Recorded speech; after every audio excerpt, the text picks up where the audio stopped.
Aquesta és la tercera taula de la jornada.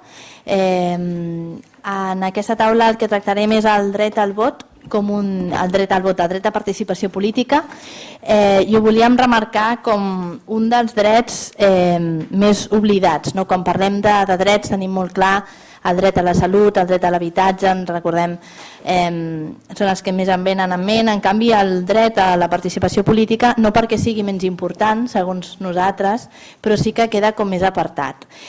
Pensàvem que la jornada era un bon espai per reivindicar aquesta necessitat i aquesta manca que tenim a la nostra societat. Per què? Per dos motius, principalment. El dret al vot per les persones immigrades, el dret a votar i ser votat, és una reivindicació històrica per Sos Racisme a Catalunya. Crec que des del naixement de l'entitat, ara el 1989, o sigui fa més de 25 anys, l'entitat ha tingut molt clar que és un element indispensable per realment assolir la igualtat de drets i oportunitats, que és pel que lluitem des de Sos Racisme a Catalunya. Per què? Doncs perquè votar i ser votat significa també ser escoltat. Ostres, m'acabo de donar que estic parlant en català, perdoneu. Cambio de idioma, ¿de acuerdo? Perdonad por las tenemos que, bueno, teniendo respeto a las personas que vienen del resto del Estado. Vale, cambio de chip.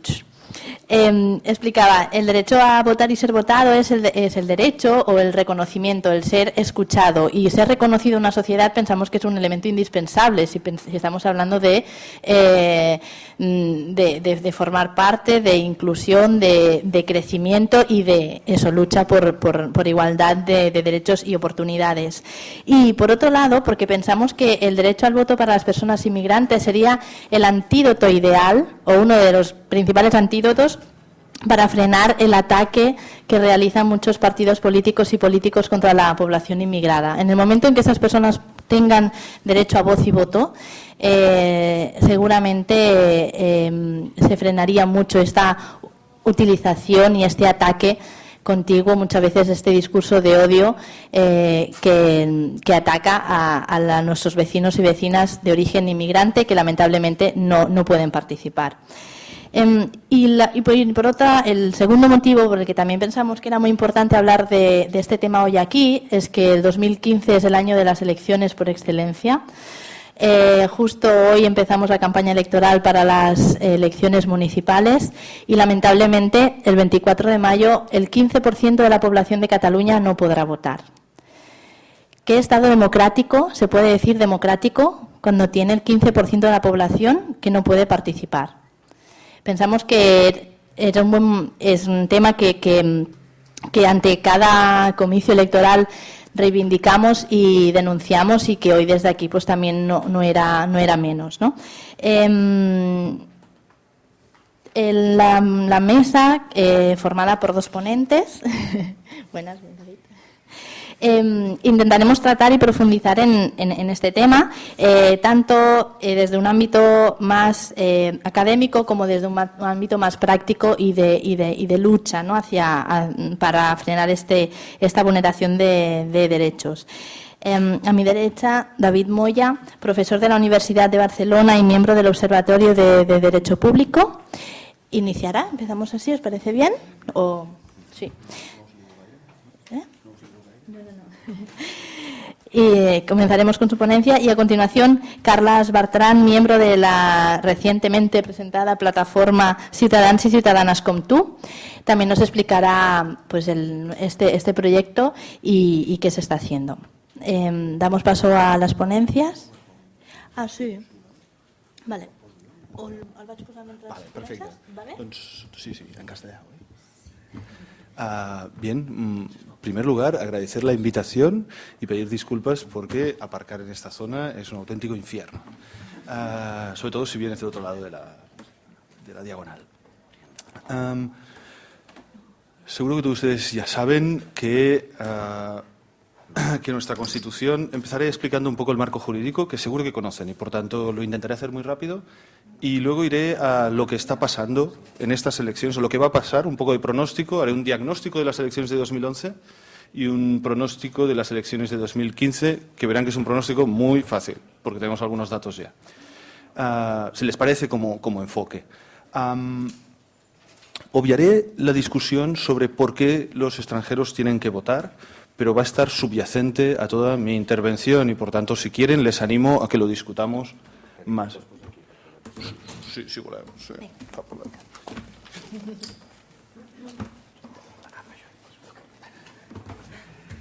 Es lo que tiene llegar tarde. Es lo que... En plan vedette.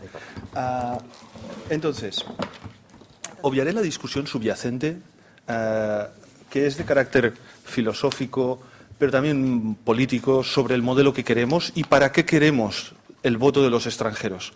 Porque la razón por la cual nosotros queramos el voto de los extranjeros es esencial para determinar, para evaluar si estamos logrando el objetivo o no. Y con una frase o dos intentaré dejar ya ese tema para quizás, si queréis, la discusión posterior. Pero no es lo mismo si enfocamos el derecho, el reconocimiento del sufragio de los extranjeros, si lo enfocamos desde una perspectiva inclusiva, de querer que nuestra democracia sea lo más extensa, rica, plural y ajustada a la realidad posible, entonces el enfoque es muy importante, hay que extender al máximo el derecho de voto. Y además el enfoque, como les diré antes, cambiará radicalmente nuestro diagnóstico sobre la situación. Si el enfoque, por ejemplo, es de otro carácter, es un enfoque dirigido a considerar que el ejercicio del derecho de voto en realidad es un juego de integración de los extranjeros. Es decir, es un mecanismo para ir incorporando progresivamente a los extranjeros, para que generen un capital social, para que ellos mismos entrenen para cuando sean ciudadanos de pleno derecho, ergo nacionales. Entonces el enfoque es muy diferente también sobre si lo estamos haciendo bien o mal. Habría una posible postura intermedia que podría situar, y les voy introduciendo temas, es un goteo, muy rápido, podría ser, vamos a reconocer el derecho de sufragio, pero no plenamente. Porque si lo reconociéramos plenamente en todos los niveles electorales y para todo el mundo, ¿qué hacemos con la nacionalidad española? Y este es un debate importante para definir qué queremos en cada estadio, qué reconocemos en cada estadio. Y eso dibuja el clásico triángulo de Leyton Henry sobre las relaciones entre sufragio y participación política, nacionalidad y capital social. Entonces, voy a dejar esto de lado, pero eso es un debate subyacente para la definición de nuestro auténtico modelo de participación política. Primera cuestión, más de índole teórica. Segunda, cuestión práctica. ¿Qué hizo el constituyente en el año 78? Optó por una vía intermedia. En el año 78 se está redactando la Constitución cuando ya países del norte de Europa habían empezado a incorporar el derecho de sufragio de los extranjeros. Primero los extranjeros tan similares a ellos como que eran vecinos. Finlandia, Suecia, la Unión Nórdica, Benelux, son extranjeros, pero son nuestros primos hermanos. Y de ahí, una vez roto ese, digamos, tabú nacional, sobre la soberanía ha de recaer solo sobre nuestros nacionales, la capacidad de nombrar, elegir a los órganos representativos, y empezamos a abrirlo, se produce un efecto dominó. Bueno, si los nórdicos pueden votar, ¿por qué no otros europeos que también podrían ser similares? Y progresivamente se va abriendo el sufragio a otros países. Hasta algunos de ellos lo extienden a todos los países. Todos los extranjeros podrán, con unos requisitos, podrán votar en nuestras elecciones. En el año 71-75 se va a negociar en el Consejo de Europa un convenio de participación pública local de los extranjeros. En el año 78 estamos negociando nuestra Constitución y el debate está servido. Los constituyentes son conscientes de ese debate. ¿Y cuál es la solución del constituyente español? Es una solución de consenso salomónica. No vamos a optar por ninguna de las dos opciones extremas. Reconocimiento constitucional del derecho de sufragio no era nuestra tradición. No está claro que esto vaya a prosperar, estas teorías. Estos nórdicos están experimentando, pero nosotros aquí somos mediterráneos. Segunda, no tenemos un problema de extranjeros en España en el 78. Tenemos 2 millones de emigrantes y muy pocos inmigrantes, sobre todo con Osur. No era un problema que apelara al constituyente de manera muy fuerte, la participación política. No obstante, por si acaso, vamos a abrirles la participación a nivel local, a nivel municipal, sometida a la condición de reciprocidad. Es decir, que los españoles allí, en aquel país, puedan votar. Entonces, a los nacionales de ese país y solo de ese país les permitiríamos votar. Mecanismo sumamente interesante para un país de emigración, para potenciar los derechos de nuestros extranjeros, por ejemplo en Argentina, por ejemplo en otros países. Pero el año 78 era un año, han pasado 30 años y lo que hemos tenido ha sido una inversión de nuestro país, una conversión de nuestro país de un país de emigración a uno de inmigración, especialmente a partir de los años 90. Y ese modelo empieza a plantearnos serios problemas. Aunque desde el año 78 tenemos un marco jurídico constitucional que apela a buscar tratados internacionales o por ley establecer esa reciprocidad con otros países, no se hizo, o apenas se hizo con algunos países europeos, no se hace hasta 2006. Pasan 20 años, largos. Sí que, entre medias, el Tratado de Unión Europea, el Tratado de Maastricht en el año 92, extiende a los ciudadanos de la Unión el derecho de sufragio en las elecciones locales. Eso sí es verdad. Y eso, digamos, engulle, absorbe algunos convenios que ya teníamos establecidos con algunos de esos países. Eso es verdad. Excepto uno, Noruega, porque decidieron optar finalmente por entrar en la Unión. Y con eso mantenemos un convenio un poco extraño, inhabitual, el más antiguo, de reconocimiento recíproco del derecho de voto. Pero noruegos hay 1 millar. No es relevante esto. Entonces, ¿qué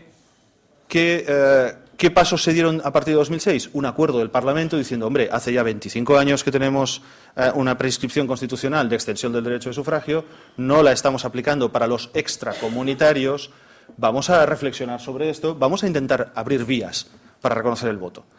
Y, bueno, se nombra un embajador que se dedica a hacer una gira por varios países, se hace un estudio antes para ver qué países podrían encajar en la reciprocidad y se empiezan a firmar una serie de convenios bilaterales con estados fundamentalmente de Latinoamérica, con estados con los que era posible la reciprocidad, pero hay países con los que va a ser imposible la reciprocidad.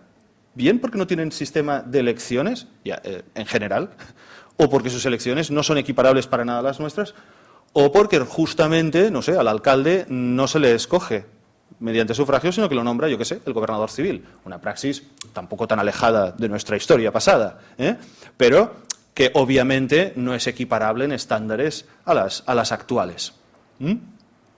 Eso excluye muchos países, muchísimos. Por eso les digo que el primer problema de nuestro modelo es un modelo que en la exigencia de reciprocidad nos impone un límite bastante infranqueable.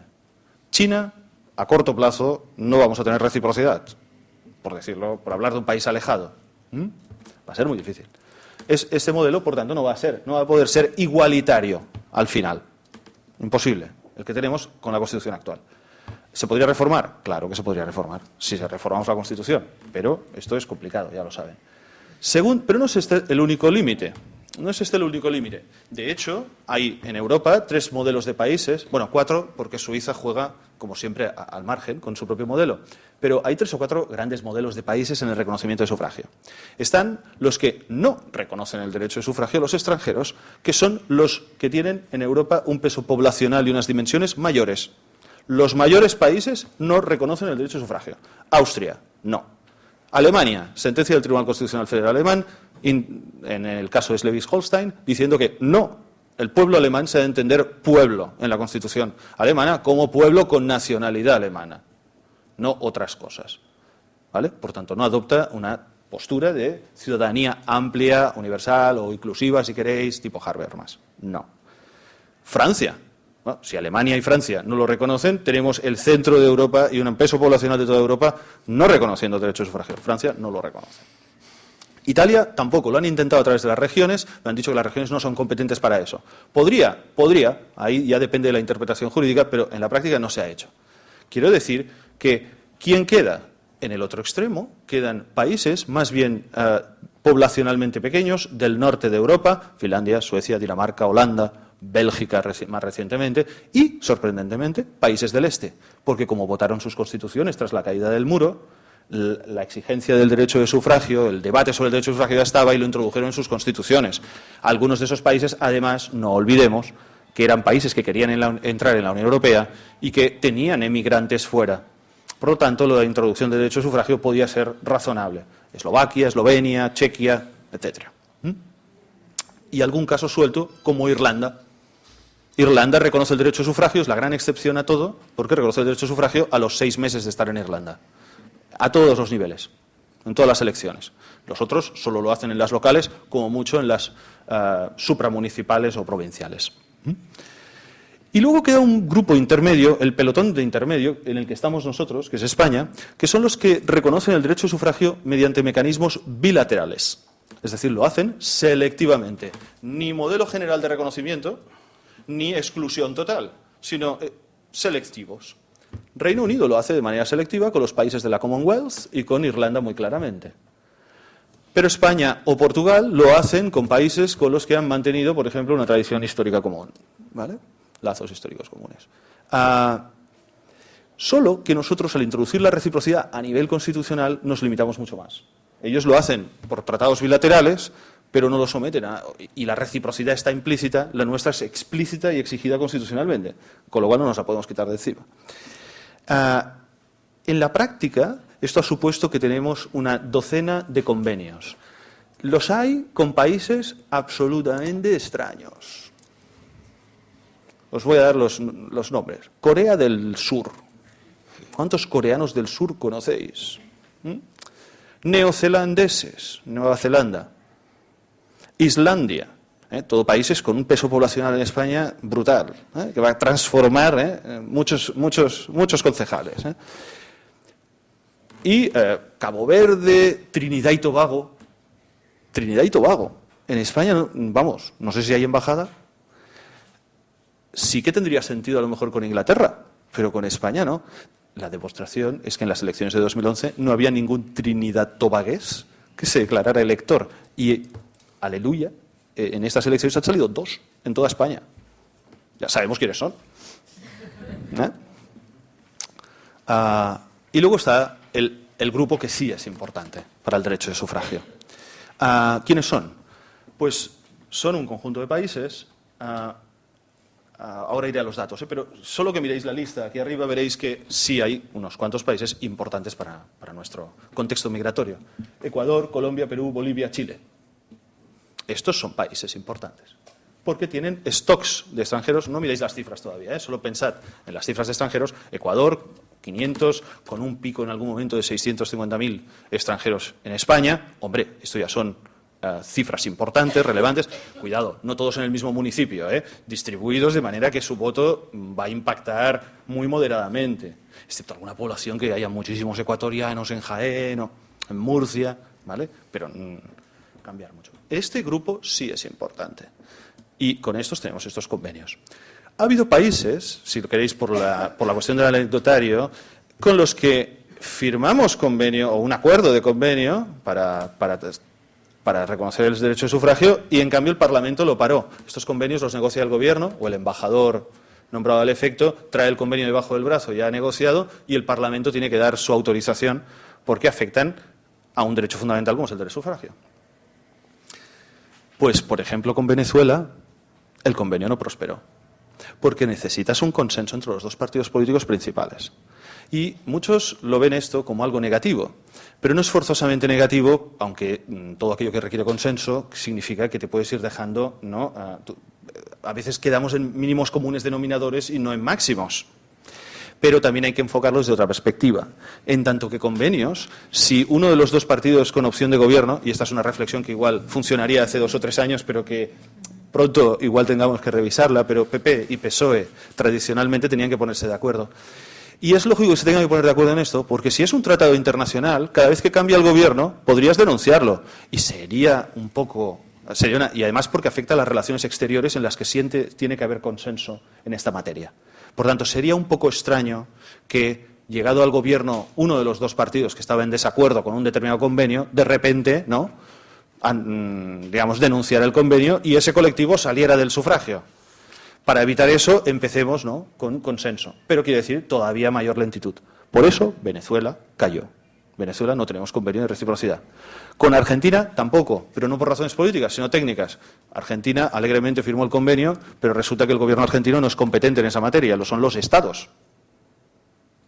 Por tanto, cuando alguien lo estudió un poco a fondo, dijo, oiga, cuidado, el compromiso de la otra parte no es exigible, no tiene instrumentos, y la reciprocidad es real. Entonces, a la espera de que eso pueda pasar, o igual, esto ocurriría igual también con México, por ejemplo, tenemos estos de aquí. Eso podría hacernos llegar a la conclusión, y voy acabando, a la conclusión de que el sistema no ha funcionado. Para estos, bueno, para los 4 países estos así un poco raros o poblacionalmente, digamos, negligibles, no es nada. Para los otros ha funcionado en parte, pero la impresión podría ser, esto no funciona, la reciprocidad no funciona. Bueno, les voy a hacer un juego de contrastes. Esto es la lista de países, de los 15 países con mayor población en España. Si se fijan, solo 4 están excluidos del derecho de sufragio. Si la ampliáramos a los 20, tendríamos en realidad 5 excluidos del sufragio. Tenemos a Ucrania, pero está peleándose ahí con República Dominicana según el año, en estadísticas. Pero de los otros, de los 15, hay 4 que no. Pero si ampliamos a 20, serían 5. Es decir, 15 países de 20 sí que votan sus nacionales. Por lo tanto, la primera impresión sería, el sistema de reciprocidad no funciona. No es cierto, porque entre la pertenencia a la Unión Europea, y ahí ha jugado de manera muy importante, rumanos y búlgaros entrando en la Unión se benefician del derecho de sufragio, y es un colectivo importantísimo, 800.000 personas, resulta que en la práctica el método de reciprocidad, que parecía muy limitado, arroja un resultado por el cual 15 de 20 participan, pueden participar. Buena noticia, entonces el sistema no es tan malo. Teóricamente, no. Es desigual porque a los 5 que quedan fuera les perjudica mucho y además con esos va a ser muy difícil. Con algunos se podría arreglar, con Argentina si nos lo trabajáramos, Marruecos ya veremos porque ha cambiado su legislación electoral y de organización local recientemente, hace 1 año y medio o 2, con lo cual teóricamente podría haber reciprocidad si las próximas elecciones funcionaran y eso nos generaría un problema para determinar si Marruecos tiene unas elecciones libres y homologables a las nuestras a nivel municipal. Sería interesante. Pero tendría que decidir el Parlamento español. Pero hay 2 problemas más que aguan esta valoración así quizá más positiva hacia la reciprocidad. Y son los siguientes. Pero no están ya en la Constitución. El problema de la Constitución es que está la reciprocidad. Y en eso creo que todo el mundo está de acuerdo que es un problema. Sobre todo si tú quieres un mecanismo de integración para todos. El problema está en que nuestro sistema electoral exige el registro previo de los extranjeros que quieran votar.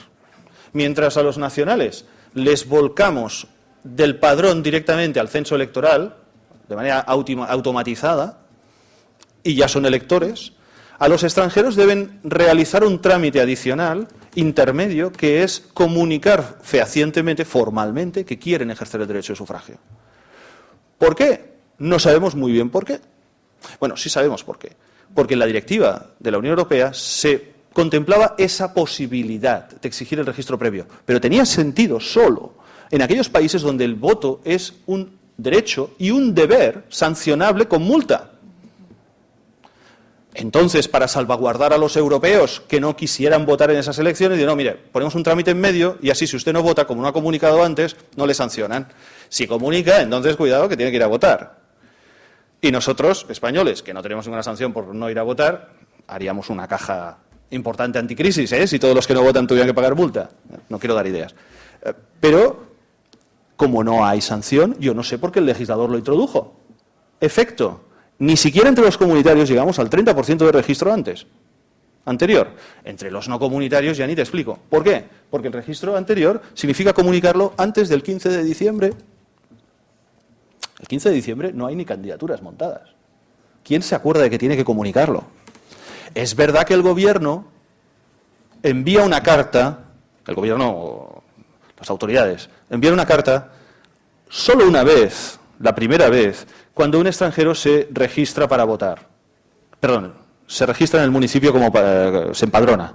Entonces, si tiene derecho de voto y cumple los requisitos, las autoridades le envían una carta diciendo tiene usted derecho de sufragio, pero tiene usted que registrarse. Pero en las siguientes elecciones ya no lo hará. Por lo tanto, las comunicaciones se envían, pero solo se envían una vez. ¿Vale? Y nadie, o muy pocos, lo hacen. Resultado, nadie se registra y cuando llegan las elecciones ya no puedes participar. 30% comunitarios, mucho más bajo extracomunitarios. De manera que, les doy solo un dato que tienen aquí, de los 400, 500.000 ecuatorianos que tenemos, porque muchos ahora ya se han nacionalizado, se han apuntado 6.000. Es un desastre. ¿Vale? No llega a 6.000. De 450.000 ecuatorianos. Eso quiere decir, y ese es el colectivo más numeroso. Luego, si queréis, seguimos con los otros. Desastre total.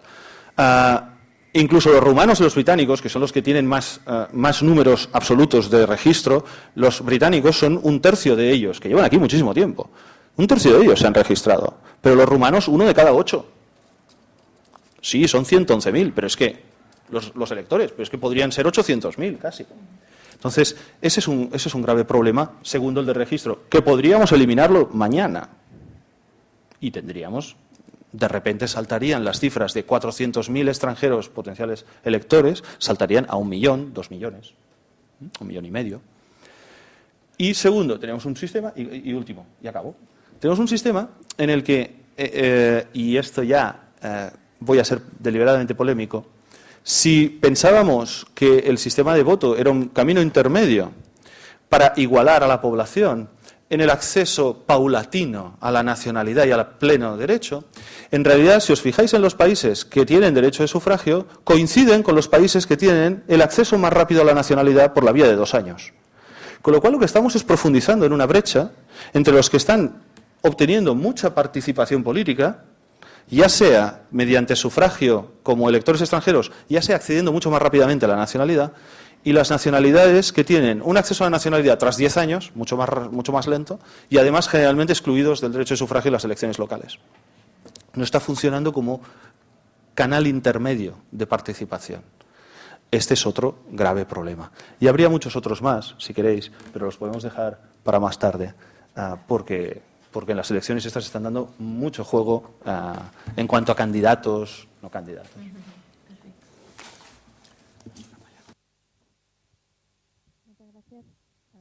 Gràcies al David. Fem un altre canvi de cadires per l'ordinador. Sí. Y mientras están, y aprofitando una mica, profundizando los datos que nos daba David en la presentación de la campaña el otro día, especificamos un poco más de Cataluña, de cómo ha ido el proceso de registro. Y los datos que teníamos era que de los 3 millones de personas extranjeras en edad de votar y empadronadas en Cataluña, solo el 19% del total cumplían los requisitos, porque no solamente que estés residiendo en condición legal, sino lleves 5 años seguidos de residencia legal, etcétera.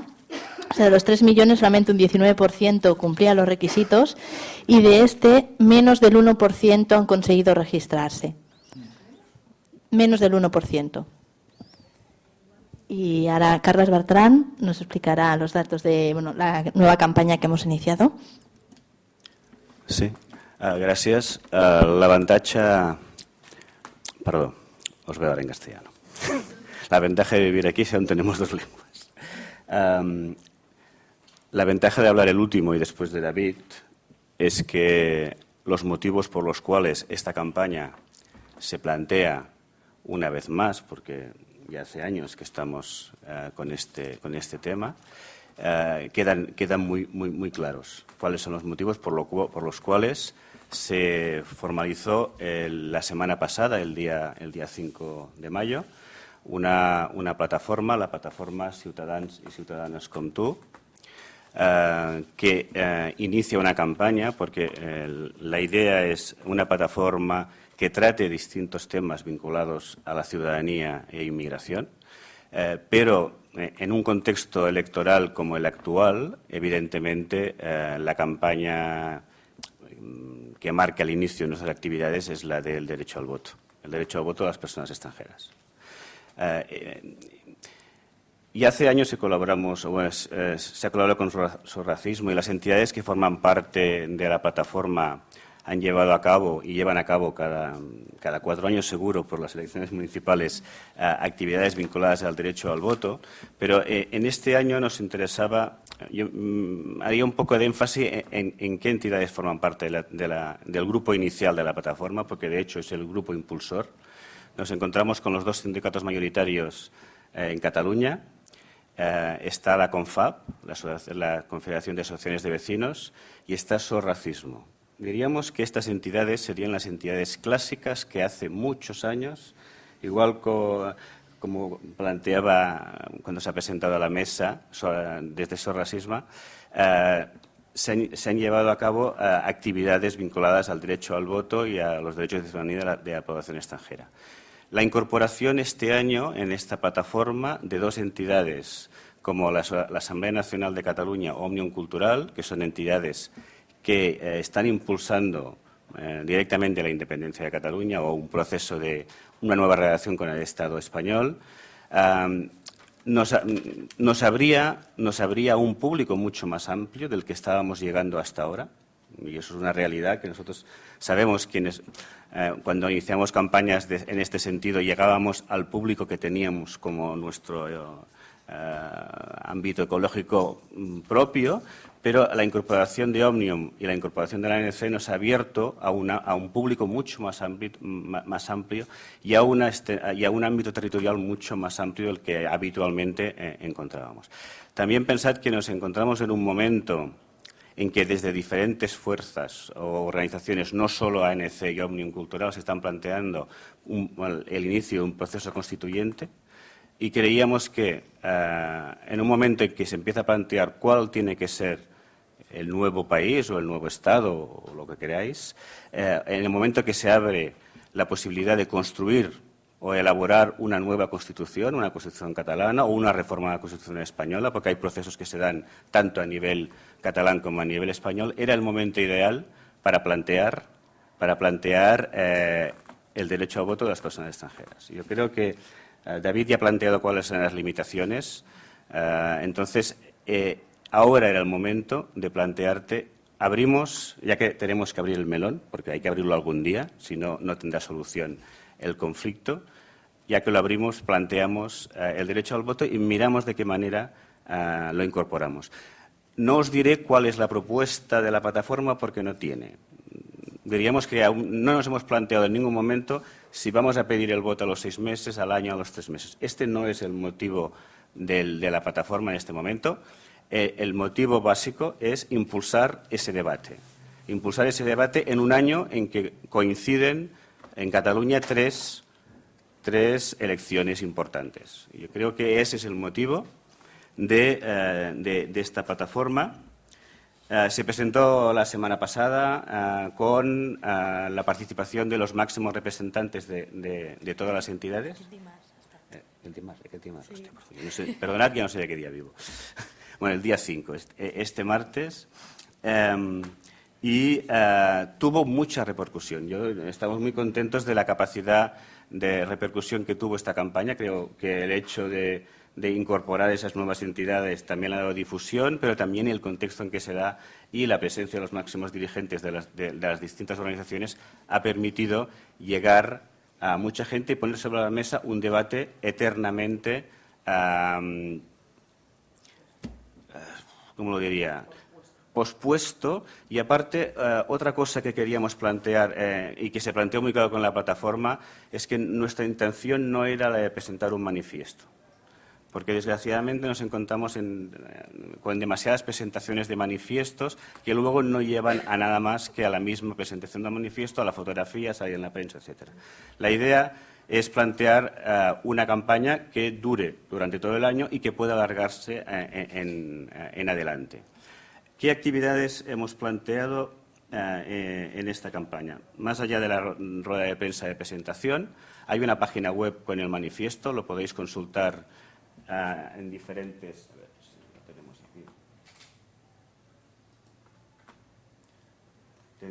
En esta página web tendréis el manifiesto en distintas lenguas, el formulario de adhesión para las entidades que quieran adherirse y las actividades que se plantean.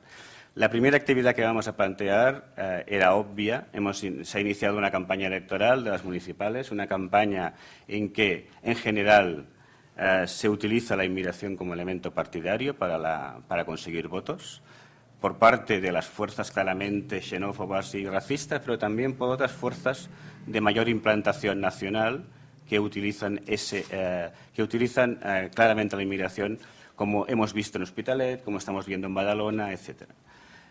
La primera actividad que se plantea este lunes mismo, la semana que viene, es mandar a todas las fuerzas políticas que se presentan en estas elecciones una carta con una petición de no instrumentalización de la inmigración durante la campaña, en los programas, pero también durante los actos de la campaña electoral, y que se sumen al manifiesto, que se sumen a trabajar para conseguir remover los obstáculos que impiden actualmente el que las personas extranjeras residentes en nuestro país puedan ejercer su derecho al voto.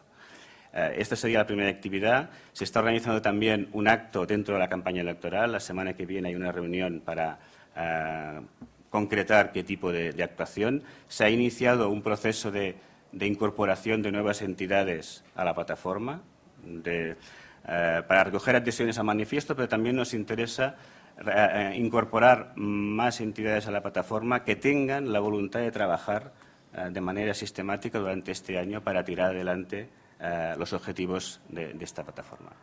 En principio, yo, como que soy el último, es hora de comer, prefiero que hagáis preguntas. Yo lo dejaría aquí. Gracias, Carla.